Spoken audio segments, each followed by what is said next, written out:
नमस्कार मंडळी. आज आहे गणेश जयंती. त्यासाठी आपण बनवणार आहे आज उकडीचे मोदक. सगळ्यांना बनवता येतील असे हे मोदक आहेत. चला तर मग बनवूया. मी थोडंसं खोबरं घेतले, गूळ घेतलाय, 1 वाटी तांदळाचं पीठ घेतले. तर आपण पहिले मिश्रण करून घेऊया. 1 चम्मच कढईत तूप टाकते मी. तूप टाकल्यानंतर हे मिश्रण आपण थोडंसं भाजून घेऊया. हे बघा, आपण हे मिश्रण करून घेतलंय. कढईत तेल भरली, थोडंसं तूप,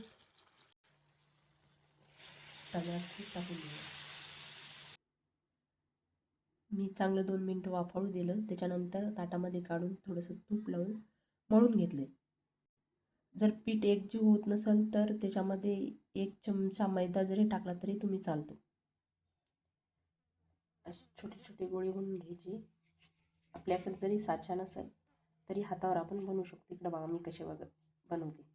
हातावर असं थापून घ्यायचं अगोदर, नंतर याला असं करायचं. बघा,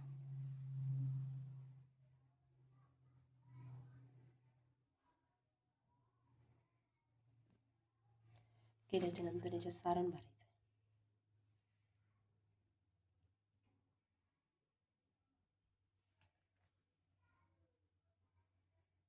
अशा कळ्या पाडायच्या.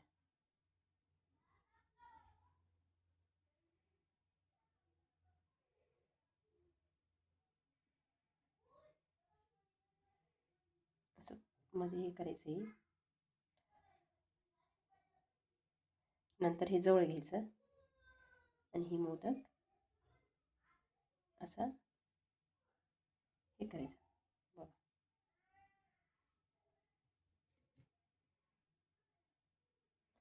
बघा किती छान कळ्या पडल्यात.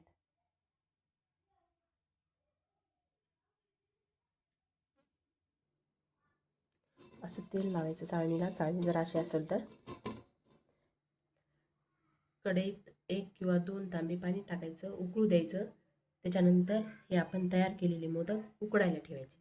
10 मिनटं हे आपण उकडू देऊया.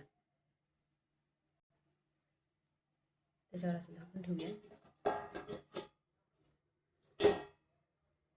10 मिनटं त्याला उकडू देऊया.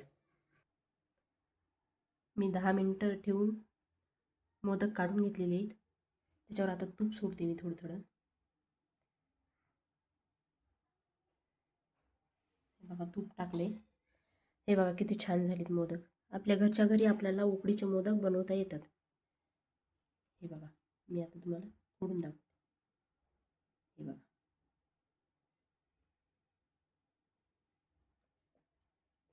मस्त.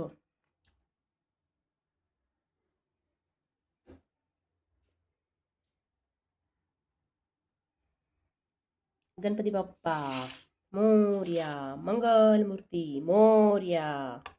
या मंडळी खायला मोदक.